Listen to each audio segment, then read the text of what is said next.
ভাতটা হয়ে গেছে বন্ধুরা। আর আমি না ঝিঙে আলু পোস্ত চাপিয়েছি। আজকে পোস্তটা আমি ছিলে মারছি এই কারণেই,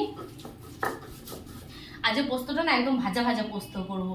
মিক্সিতে বাটলে অনেকটা জল দিতে হয়, দিয়ে না সে কেমন অনেকটা ঝোলঝোল পোস্ত হয়ে যায়। আজকে ভাজা ভাজা পোস্ত করবো, কেমন করবো দাঁড়াও দেখাচ্ছি। তো এই দেখো পোস্তটা না অনেকটা ঝিঙে দিয়েছিলাম বলে জল ছেড়েছে। আর পোস্তটা আমি করছি তো আলু, পেঁয়াজ আর ঝিঙে দিয়ে কালো জিরে ফোড়ন দিয়েছি।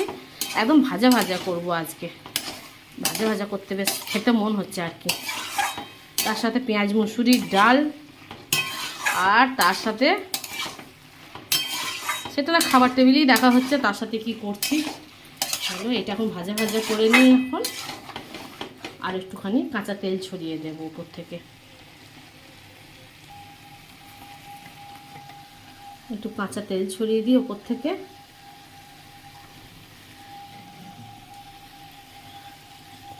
আর এই পোস্তটায় আমি দিয়েছি আলু, পেঁয়াজ, ঝিঙে আর টমেটো, কালো জিরে ফোড়ন দিয়েছি, দিয়ে একদম ভাজা ভাজা খেতে আজকে ইচ্ছা করছিল। আর একটু সর্ষের তেল তো ছড়িয়ে দিয়েছি, আর একটু ভাজা ভাজা হবে, গামাখা গামাখা।